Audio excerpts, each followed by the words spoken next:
So here we go. Astroid, I'm tagging you. Aura, Bizer, Cypher. You know, I love being a part of these tag videos, and I love participating in the community, but I don't know why anyone tags me, especially after the rap tag. I wish Torterra was the best, but it's a scrub at best. Thank you for tagging me, Dench, but there's a very, very, very good chance that I'm going to screw this up one way or another, so let's get right into it. The whole gist of the tag is to answer 4 simple questions that involves your ideal Pokemon team. So here we go, let's get straight into it. The first question is, what would your trainer class be? My trainer class would probably be the Ace Trainer. I know there's a lot of really cool trainer classes out there, like the Ninja, there's like the Dark type trainers, there's of course the Surfer dudes, which I feel like I would fit into that category pretty well. There's like the Gangster, or like the Rebels, I don't know what they're called, but the people that are down in the Lost Hotel, I'm pretty sure it's called in X and Y, like those trainer class guys. So yeah, there's a lot of cool trainer classes in the Pokemon universe, but I felt that the Ace Trainer would fit me probably the best. Because if you look at the description for Ace Trainers are described as, and I quote, they are depicted as teens or young adults and can be male or female. Also, they are trainers who frequently travel around the world to be new trainers and take part in Pokemon League competitions. And also, on top of that, they generally use strong and evolved Pokemon, have a diversified and balanced party, and their artificial intelligence is generally very good compared to other trainer classes in their games. So basically, what an Ace Trainer is basically you, the character. They try to take on the gyms, they take on the Elite Four, they take on the champion, they have a fully evolved team. Now, I don't claim to be the best trainer in the world, but I feel like I could be an Ace Trainer because they use items and they're actually like smart in how they play in the game. They're very serious about what they do and they try to make their team the best it could possibly be. Now, the only aspect that I don't really relate to these trainers is the fact that their teams are diversified. Like, usually when I play through the games, I try to have a diverse team, but you guys will see here in a second, my team that I chose is not diverse at all. That's because mainly I chose the Pokemon based on their design and how useful they would be IRL. So that's what I based it off of. So my team is not too diverse, but I still think I would probably identify as an Ace Trainer if I had to choose. Moving on to the next question, how many Pokemon would you have? 6. That's it. That's it. Like, I don't know why you would have any less than that, unless you were like a solo run trainer and like you just wanted your one partner and that was it. I mean, that would be a horrible choice in the long run. But honestly, who wouldn't have 6 Pokemon? Like, I cannot think of another situation or another scenario where you would want to have less than 6. Like, I don't think anyone would want less than a full team. So I'm gonna choose 6. And then the third question is, why did you choose the number of Pokemon you chose? Really, it's pretty simple. I just wanted a full team of 6, and I just want to use as many Pokemon as I possibly can, because it was already hard enough choosing 6, and I don't know how I could choose any less than that, because it's just such a hard choice. And like, you'll see this team right here, I was going back and forth. It was a really, really hard decision. So moving on to the fourth and final question, which Pokemon are on your team, and why did you choose those Pokemon? Now, I'm going to go into each Pokemon individually and explain in depth as to why I would choose them. So starting off with the first Pokemon, we have Floatzel. If you guys did not know, Floatzel is my favorite 4th gen Pokemon. And the main reason why I chose him is because I just love his design. You know, you can surf on him, he can learn Rock Smash, which I don't know why I would teach him Rock Smash. But he's very, very diverse when it comes to utilities. He can learn a lot of HMs, you can waterfall on him, and I'm not saying I'd make him an HM slave, but he has that potential. So Floatzel's there. He's also not that bad in competitive. I mean, I didn't choose these Pokemon based on competitive skills, but he does have that added bonus of being somewhat usable with Aqua Jet, and I believe he has Water Veil as well, so Floatzel would be a pretty awesome Pokemon to have, and I just love his design. Like, that's the only reason. And honestly, I had a really hard time choosing water types for this team because I found myself choosing way too many water types. Like, I could have made a full team of water types if I really wanted to. Like, honestly, I think water type is probably my favorite type. I don't know why, it just kind of is. So, we have Photo, and also, I'm going to be taking this as my final team. Like, my end-all, be-all team. I did consider the pre-evolutions, because if this was my team, I'd want to start at the basic level and then evolve them as they went along. So, I did have the base evolutions play a big role as to what Pokemon I chose. Like, if I liked a final stage of a Pokemon, but I didn't like the base evolution, I would not choose that Pokemon. So, I definitely did take the pre-evolutions into account, and I think Weasel is just freaking amazing. So, yeah, that's that. Next Pokemon on the list is Staraptor. And the main reason for this is just because I love Staraptor.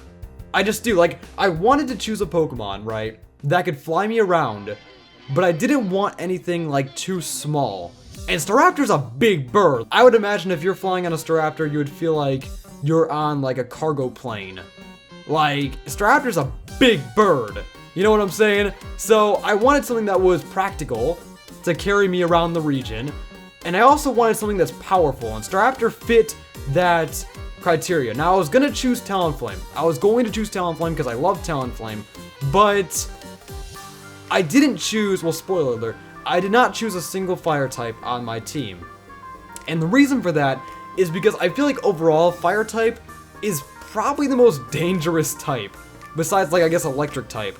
You know, I just feel like I would be at risk by having a fire type on my team. Like, I'm going about this in the most practical way I could possibly go about it, because I was thinking, you know, if I was going to use a Talonflame to fly around, that might be a bit dangerous, because odds are it has the flame body ability, and, you know, when I go to ride that bird, I'm not saying I'm going to get roasted, but I'm probably going to get roasted. So that's why I chose Staraptor. It's also because Staraptor I just think looks cooler overall. Like, I love Talonflame's design, but Staraptor, man, I just love Staraptor. On top of that, it can learn close combat, it brave birds, it's really, really awesome in battling, so yeah, that's why I chose it. The next Pokemon on my team would be Zoroark, and I chose Zoroark just because it's one of my favorite Gen 5 Pokemon. I think it would be awesome to have, like, a mischievous, how do I say it, like a really, really, interesting and unique Pokemon on my team, and that's where Zoroark comes in. So Zoroark obviously has the illusion ability, it can transform into other Pokemon and create illusions, which I thought was really, really cool. And also, I love Zorua, and if I somehow got my hands on a shiny Zorua / Zoroark, it would be the greatest thing in the world. So that's that. I love Zoroark. I was trying to avoid Pokemon that were kind of humanoid, and I wouldn't say Zoroark is humanoid, but I don't know. I think Zoroark is kind of the exception, just because it has that marvelous mane. You know, it's very good and competitive. It's got the illusion ability, so it's really, really diverse in what you can do with it. And I don't know. I like it. I like it. That's all I can say. Next Pokemon on the team, our fourth Pokemon, we have Heliolisk.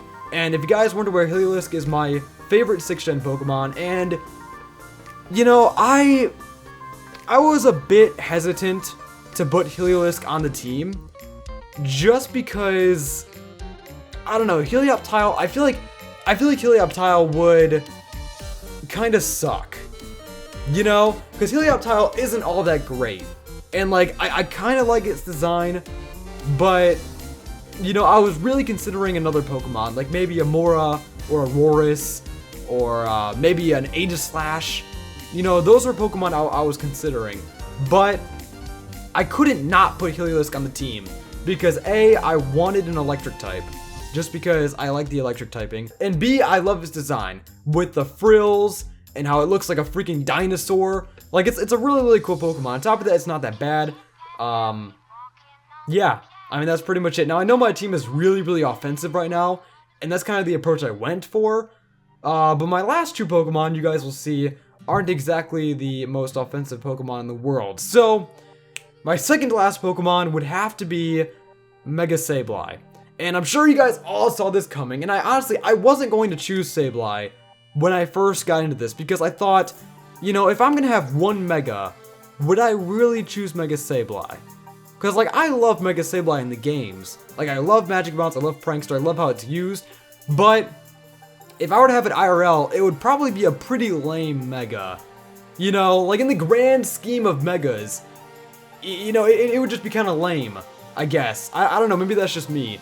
But, like, compared to, like, something like a Mega Gyarados or a Mega Charizard, and here I am just sending out my Sableye, and it just kind of gets a gem in front of it, like, you know, it just seemed kind of anticlimactic, so I was definitely considering swapping it out for something else. So at the very end, I was choosing between Mega Pinsir and Mega Sableye. And I ultimately chose Sableye just because Pinsir would probably chop my head off. That's the only reason.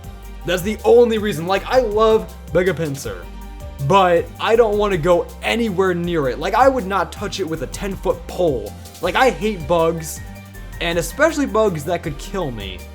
You know? You know what I'm saying? So that's why I did go with Sableye. It might be a bit underwhelming when it hits the field, but you know what? You know what? You know what? It's gonna put in work. So that's why I chose it. Now for the 6th and final team member, you guys already know who it is. It is the mascot of the team, the MVP, the star of the show. I'm gonna have to go with Torterra. Now Torterra is gonna be a great Pokemon. We can teach it Earthquake, we can teach it Wood Hammer, it's gonna give us a Grass type, it's gonna give us a Ground type. We can start it off as a Turtwig, and Turtwig is so adorable, man. We can just evolve it from there, and we would be good to go. We would honestly be good to go. Like, Torterra would complete our team. It would give us bulk, and it would just...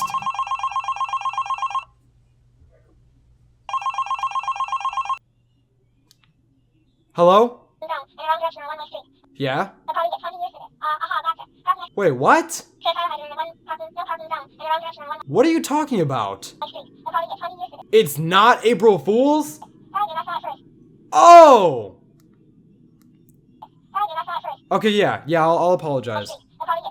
Okay, we'll cut it out, it's fine. Now for our 6th and final team member, you guys already know who it is. It is, of course, Lapras. Now, Lapras is a staple on any team. Any team we could possibly have in any region ever. Lapras is always a staple. Water and Ice typing, he's gonna sweep through everything. We can ride on his back, we can surf on him. I don't know what I'd do without Lapras. So I know it was obvious. Lapras is, of course, the MVP of the team. And I don't know what we would do without... Shoot! Honestly, I don't know what I would do without... without Lapras by my side. So, that's that. You know what? Let's tag some fools. Starting first, we have Squirtle9110. Sean, you're gonna hate me for this, but please do this. Do it for Harambe. Please. The second person I tag is, of course... Oh no, don't fall. The second person I'm gonna tag is, of course, the original 151, because I'm really interested to see what Team Vinny would have, considering he only knows Gen 1 Pokemon. And last but not least, I want to tag... Wait. Actually, I didn't come up with a third tag. You know what? My third tag is going to be you guys. So everyone out there in the audience, if you guys do end up doing this challenge, make sure to tweet it at me, at Astroid Videos. I'd really appreciate that. This thing will not stay. It's going to fall the second I move my head. But, thank you guys so much for watching, and I'll see you guys later. Peace!